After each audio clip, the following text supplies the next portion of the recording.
Suhandi itu udah tergeletak di atas WC jongkok, duduk, posisinya duduk, terus dengan pisau masih di sini, tapi lehernya tuh udah nyaris putus.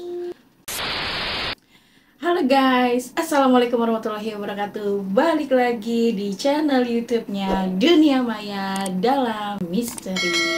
Kalian apa kabar nih? Semoga kalian semua sehat-sehat selalu ya.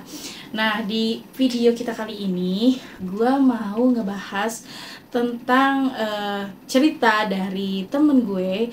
Dia ngirim lewat DM Instagram. Yuk kita simak ceritanya. Cerita ini dulu itu di tempat kerja ibunya di daerah Jakarta. Kerjaannya ibunya itu sebagai office girl, yaitu bergerak di bidang kayak bersih-bersih. Terus kalau misalnya karyawan mau kopi apa, itu ibunya yang nganter. Ya tahulah ya, maksudnya office girl sekarang tuh seperti apa di kantornya itu. Jadi pada zaman dulu ya, itu banyak karyawannya itu berasal dari negeri Jerman. Jerman tuh kategori negara apa negeri ya gitu. Hahaha, ternyata aku bodoh. Pokoknya dari Jerman, orang-orang itu dari Jerman. Nah, orang-orang Jerman itu, mereka itu punya office girl masing-masing nih. Jadi satu karyawan ini punya office girl masing-masing gitu. Nggak semua karyawannya itu cuman punya office girl satu yang beramai-ramai, itu enggak, tapi dalam artian ini office girlnya ini merangkap jadi kayak asistennya si karyawannya yang dari Jerman ini. Katanya ibunya ini punya temen namanya Suhandi. Suhandi ini dia bekerja di perusahaan itu sebagai supir pribadi dari orang Jerman tersebut.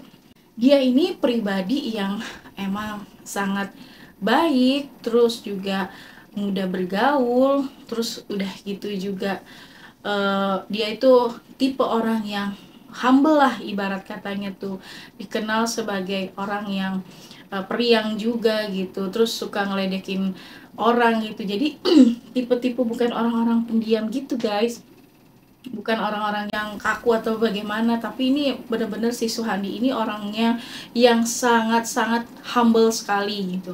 Ibunya teman gue ini nggak tahu ya kalau Suhandi ini punya masalah. Jadi pas dia berangkat kerja itu, dia ngerasa si Suhandi ini beda. Dari dia datang ke kerjaan nih, dia diam, terus dia merenung gitu. Ditanya kabarnya gimana, dia cuman jawab seperlunya aja gitu. Jadi nggak kayak biasa-biasanya gitu. Udah ditanya kayak gitu, dia tuh nyautinnya tuh yang biasa aja gitu, datar-datar aja gitu. Nah terus dia kan nganter bosnya nih ke perusahaan lain gitu.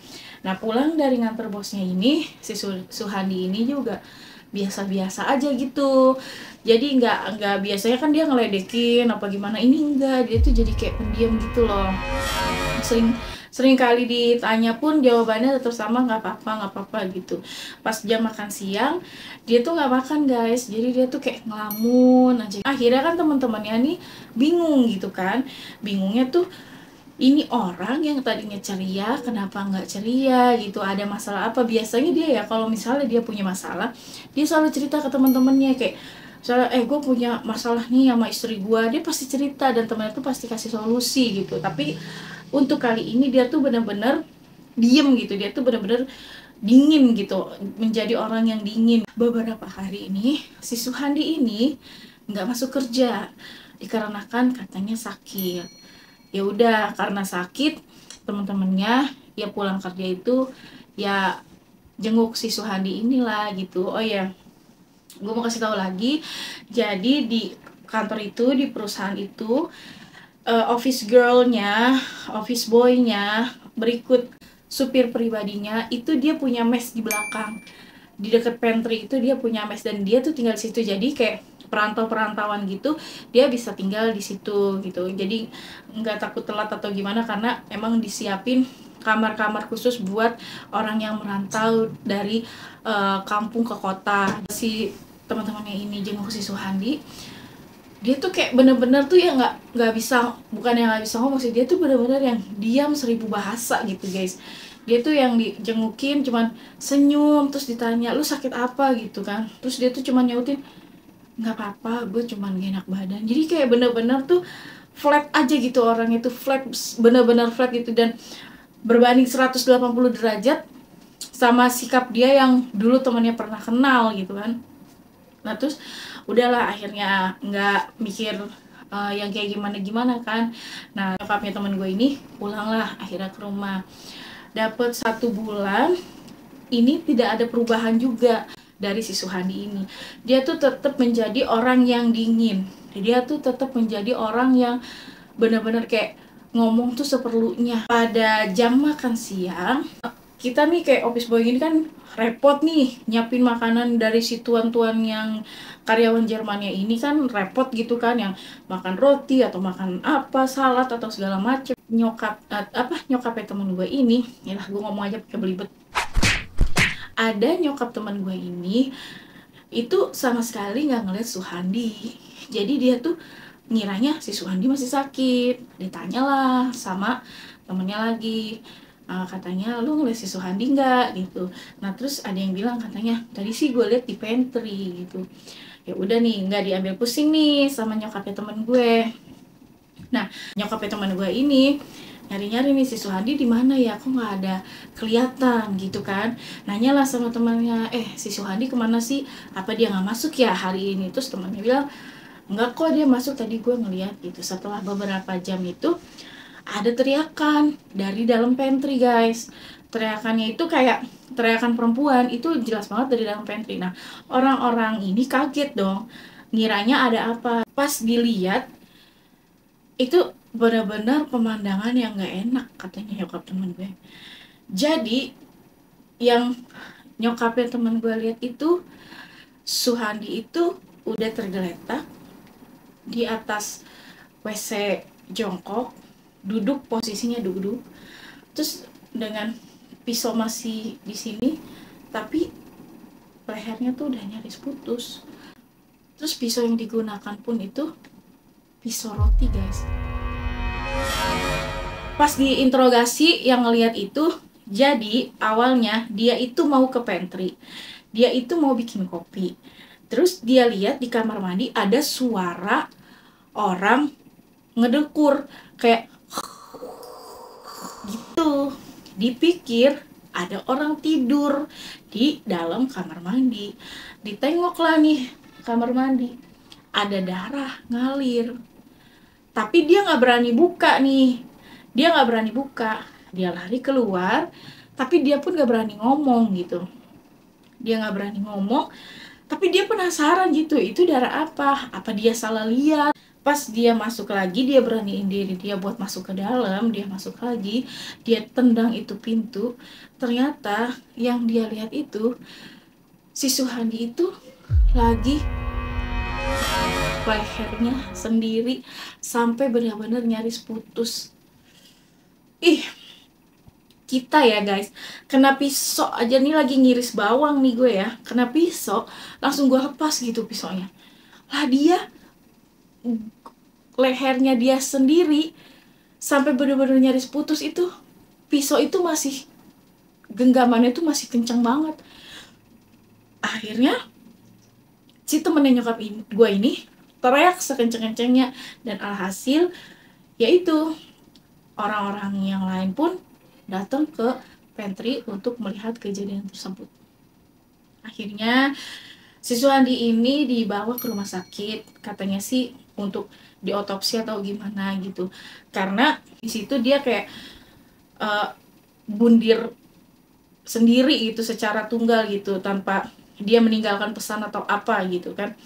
Akhirnya udahlah, dari situ orang-orang yang tadinya tinggal di mes deket pantry ini nggak berani guys, karena dia masih kepikiran sama si Suhandi itu. Jadi mereka nih mendingan ngekos di salah satu rumah yang nggak terlalu gede tapi nyaman buat mereka tinggal gitu. Nah perusahaan itu, kantor itu sempat sepi, itu mesnya sempat sepi karena memang nggak ada yang berani sama sekali.